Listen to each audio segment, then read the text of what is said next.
Now that the winter event has come and gone, we start preparing for Season 2 in this mysterious toxic environment. It's time we lend our eyes forward to the new year, 2026. I've made some decisions going forward about the content that I post. Some of these decisions are tactical, some not.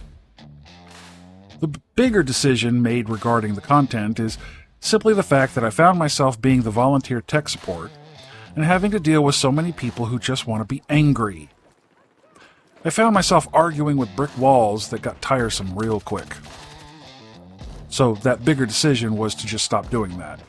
Not the arguing part, because what I'm about to go over will bring in from the cold new brick walls to deal with. No, the choice made now is to stop arguing the tech support side of things in the video. I'll be happy to address those concerns, but I'd rather do it on a more personal one-on-one level, which I'll get to in the video. So, grab your party hats and party horns, or party trumpets, whatever you want to call them, the glitter, and your favorite adult beverage, and help me ring in the new year.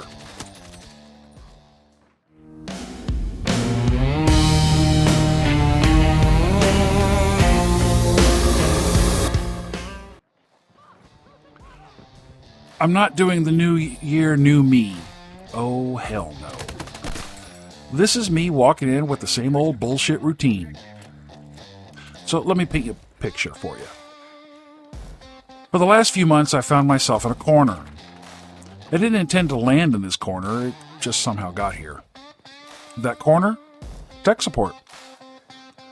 And I've been in this role for a bit now, where I was attempting some general explanation of netcode networking, argue about hit reg, trying to explain business decisions made by EA DICE, asking if someone's on Wi-Fi or a direct connect to their router, switch, or modem, explaining that the PC a player is using isn't the same as the PC that was used during testing, so there's some variables to consider.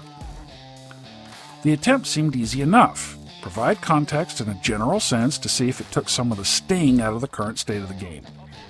And to see if we would narrow down some of the issues players were experiencing, as a lot of the issues aren't affecting everyone.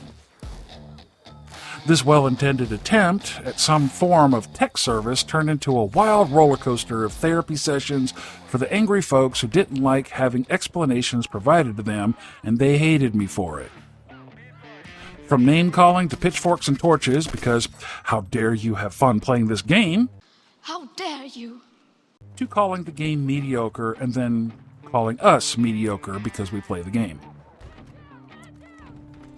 Showing footage where I'm in casual breakthrough and they go bot farmer. Or they literally looked my ass up in Battlefield's tracker website and proceeded to try and rip me apart because the KD listed there, which validated a discredit on my part for some strange reason, and not understanding that the KD listed in the game doesn't match the Battlefield tracker stats. So I don't know what to tell you, kiddo. And to be frank, it's all weak and lame. Like, what is up with these uptight gamers? Seriously, what the hell crawled up your ass and died? The game has issues, yes. I've stated that multiple times throughout multiple videos. The idea that even saying it, agreeing with, and pointing out multiple times, and still getting hate for the video just blows my mind. Like, what's your point, dude? You said your piece, now move on. The industry has issues. The CoD-ification of Battlefield is real, ladies and gentlemen, and it's a business decision made to chase the almighty dollar from kids who think a tactical reload is something you only do for a TikTok clip. I understand the business side. I don't like it, but I'm done trying to talk about it with them. I'm just going to let them over there in the corner drooling. It's time we adjust fire here on the channel because I wasn't put on this earth to validate anger and rage. If you're so mad at a game that you can't find a single moment to enjoy it, that's not a tactical problem, that's not a technical problem. That's a you problem. I'm not a therapist, and if I'm being honest, I'd make a terrible one. So from here on out, we're shifting fire. We're going to have mandatory fun around here. We're going to talk about some tips and tricks of gameplay. We're going to look into some of the quirks and ghosts in the machine. Maybe hunt some gremlins. We're going to talk about platoons or server clans. We're going to talk about Discord, TeamSpeak, or whatever the blue butt third-party group chat you guys prefer to use. We're going to talk about all that and more. And we're going to have fun doing it, okay? The beatings will stop when morale improves. Huh? God, I'm so glad I got that out of my system. To be fair, I have had some comments where the pushback was actually pretty decent and it was intelligent, well thought out, and brought proper engagement. There's one commenter, I don't list names like that because I don't have their permission. I don't do that kind of shit. Where I'm now starting to look forward to his pushback because he's an adult. The shit I mentioned earlier, bunch of children, honestly. So now that that's out of the way, what do we have today? Well, I want to go over that mandatory fun I mentioned. All of this will fall under the fun and support, I promise. Whatever happened to platoons? Battlefield 3 introduced this feature in as EA and DICE's way to make clans. Basically, it allowed players to join a group. However, at the time, it was limited to whatever platform you were on. Still, you could make sister platoons if there were other platforms involved. There was no crossplay, but you could have the main platoon on a PlayStation, a sister on an Xbox, and another sister on PC. Another limit was the comms were segregated to those specific platforms. This feature allowed players to stay in better contact with one another so that they could get better coordination between themselves during game sessions. You had two main ranks. You had the founder, this is the player who created the platoon, and you had the leader. Now, the founder could be both, but oftentimes the founder was the real leader and the leader role was mitigated to a second-in-command. Both roles were responsible for the administration of the platoon and had administrative privileges to the server. The platoons were limited to 100 members each. You could even make emblems for representation. When Battlefield 4 launched, you could carry these platoons over, including the emblems. You just had a quicker setup and people still had to manually join. Right now, we don't have platoons, and I would very much like to see this make a comeback in Battlefield 6. However, we can make unofficial platoons right now, and they can still be represented within the game. Players can update their handles with the platoon name within their handle, albeit it would probably be best to abbreviate the platoon name. And you have Discord, TeamSpeak, or whatever third-party comm software you want to use. And since now that we have crossplay, the size no longer really matters. I'm currently working on this in my own Discord channel. Like-minded players all gathering together in a single comms platform to squad up, shoot shit while we shoot the shit. Better comms, better coordination, better match outcomes. It would be a lot like the old days.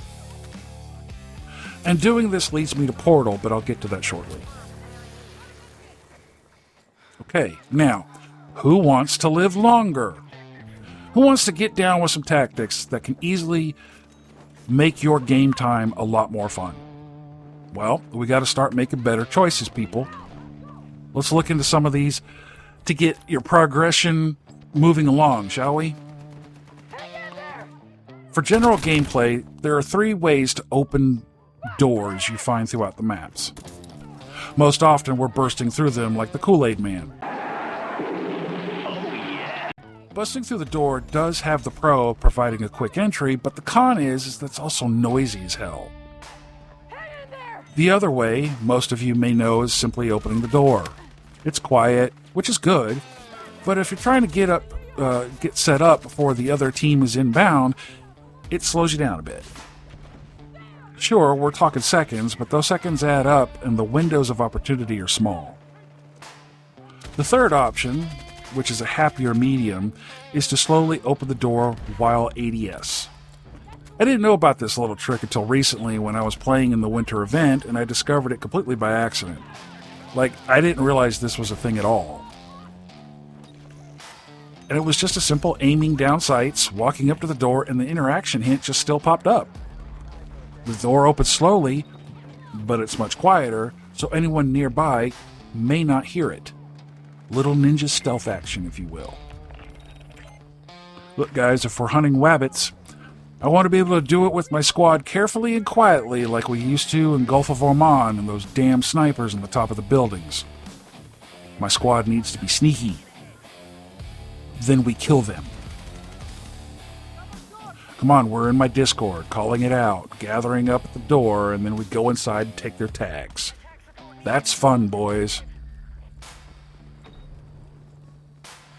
Everyone should know about the corner peeking and weapon mounting features. If not, corner peeking is just a quick maneuver where you can do a sneaky peek, fire the weapon, and the motion immediately goes back behind cover after you've completed the fire sequence. I mean, you basically got to stop ADS and firing. This minimizes the time exposure. Mounting the weapon allows you to use your weapon against corners, walls, and other spaces for potentially improved stability. The accuracy part may or may not come into play, as you have limited movement when mounted to aim at targets. It's not a feature in the game I personally use, just for that reason alone. But either of these maneuvers can help you engage with more tactical presence and potential longevity in your sessions. Remember, folks, we're here to have fun, so we want the fun to last, right? Now, next up, there's faster movement. One of the earliest gripes about Battlefield 6 at launch was the movement speed of your character. If I'm not mistaken, I think the movement was nerfed after the beta and again after the first or second patch, which really annoyed a lot of players. Right now, the only way to speed things along is holding down your melee button until your knife or ice axe is showing in your hand. This doesn't work well with the sledgehammer. Now, another way to speed things along, especially if you're sporting the big sledge, is to whip out your Defib for you support folks, the repair tool for you engineers, and the C4 trigger for you Recon guys. By either pulling out your melee weapon or small class assigned gadget allows you to chase after any target with haste and efficiency and get to those objectives so much faster. This, of course, works on any mode, whether it's Rush, Conquest, Breakthrough, RedSec, whatever. Speaking of the Defib, if the situation allows, try to full charge the Defib before deploying a revive. It gives the downed teammate 100% health versus half their health when you spam it. So, rub them paddles together like you're about to do sinister things before zapping folks. This may not help you directly, but if you could get someone else up at full health, that may be a deciding factor in whatever nonsense is going on at the time. Okay, I don't have Battlefield 3 or Battlefield 4 footage to see if this was even a thing back then, so if it was, well, I didn't know. But in Battlefield 6, you can actually pick which side of the vehicle you want to exit from. This really only applies to the driver's seat, FYI. All you got to do is point the camera POV to the left, you exit out of the left. Point the camera POV to the right, and you exit out on the right. That's it. That tidbit may come in handy. Do what you will with that information. As much as I absolutely loved Levolution in Battlefield 4, I lament its absence at scale in Battlefield 6. However, RPGs and tanks aren't the only things that you can use to rearrange the furniture, so to speak. Small arms can also do some wall and building damage. I wouldn't suggest using all your ammo to take out a building, but you can use some of it if needed to make a hasty exit. Grenades and C4 can do the job too, and more quickly. We don't always need to look for fun around corners either. Sometimes we need a set of wheels. Look, I know even for us older guys, we have some speed demons up in here. However, slowing down like a state trooper is lurking around the AoE helps out a lot, especially in crowded areas on the map. Slow down a bit. Slowing down helps you see mines more often. I've known about this for a bit, but wanted to make sure you all knew just in case. If you catch fire, remember what they taught us. What do? Don't panic, Dick. You know what to do, Dick. Stop, drop, and roll, Dick, roll. That's right, just drop to the prone position. If you're at full health and can crawl away from the incendiary grenade, you should survive it. Can't promise bullets won't follow the flames, but that's a different tactic altogether. Even the gadgets can be fun, our violent little toys. Okay, we have small and big gadgets. The Recon drone, for example. Guys, if you're sniping, whip this bitch out every so often. It helps out the team. Oh, and you get points for it and shit. Not only does it spot targets, you could destroy the opposing team's gadgets with the drone. If you can destroy a mine and some random is sitting next to it when it explodes, you get the full kill score. The same with vehicles. You just got to be close enough with the device, with your drone, to be really effective. Spawn beacons, mortars, mines, and even enemy drones. So, start breaking stuff. Okay, lastly, some class perks and cons. If you're Recon and have unlocked the big tactical UAV, deploy it. It locates everything over a huge swath of the map where we can see our little HUDs light up like Christmas trees. Share the wealth, guys. Now for you other classes dealing with the Recon, be on the lookout for the rainbow-colored glint of their scopes, fellas. This is the Recon's sweet spot. It basically means if you're in their fire zone, it's going to be an insta-kill. If you see the rainbow, you have a fraction of a second to make some hasty tactical choices here. Get your ass behind cover. Crouch sprint if you have to. Pop smoke. And for you assault guys, we all know that there's only one. This is the one class that can carry a primary and secondary weapon. But do you have to? In doing so, your total ammo limit is reserved for both weapons. Some from your primary, some for your secondary. But what if I told you you don't have to carry a secondary weapon and can have more primary ammo? Drop a secondary if you don't need it or you rarely use it. Then your ammo limit increases to just the primary. And pop the adrenaline. When you do, your movement speed increases, faster ADS, reload speed, and better recoil control. For you support folks, I got some more for you. That resupply bag, drop it like it's hot. Sure, dropping so you can resupply your enemies is great, but it's also fast. But it's also faster resupplies if you pick it back up again. Once everybody's got their ammo, pick the bag up if you can. Just don't leave it there. This helps make the next refresh of the deployment faster. You engineers, I've got more for you. Man, find some mines and pick them up. You could disarm enemy mines just by interacting with them. Recon, you could do the same thing with enemy Claymores. Let's play smarter, not harder. Look, at the end of the day, we're here to have fun. To escape the bullshit of a long day from work or whatever else made it long. A lot of you don't have a lot of time to dedicate to this game, or any game for that matter. And you don't want to spend what little time you have getting owned in a game or dying over something stupid, like the Claymore you didn't see until after it went off. I know a lot of you guys look up videos on YouTube for better tips to make game sessions better and easier.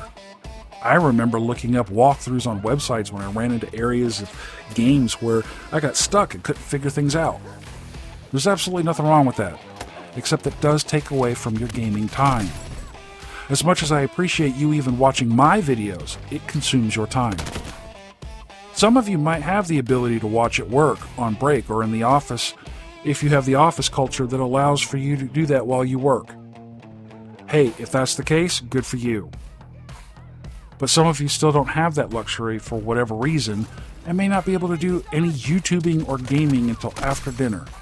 Kids are done for the day, and the wife is watching Law & Order. If that's part of your routine and you're good with it, no complaints here. I'm glad you watch my shit. But consider finding clans and platoons. I'd love to have you, but if not me, find some players interested in the idea. This brings me finally to Portal.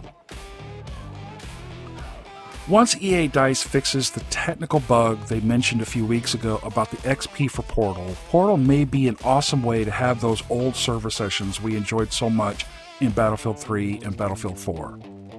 Right now, EA has their official Friday Night Battlefield. As much as I love this franchise, man, screw that.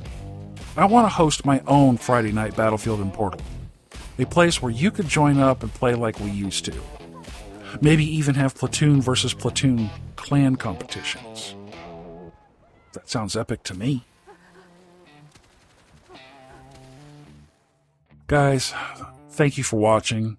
I appreciate it so very much, especially since this one was a bit lengthy. I am considering making them about this long going forward if that's what folks want. I enjoy playing the game, I enjoy making content for you guys, and I so very much enjoy the conversations in Discord and the comment section. You guys have been awesome. Before you go, there is a new veteran spotlight in town. For the month of January, I'm spotlighting homes for our troops.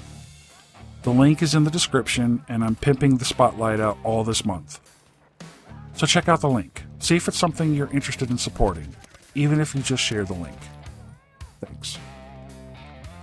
Until the next one, out.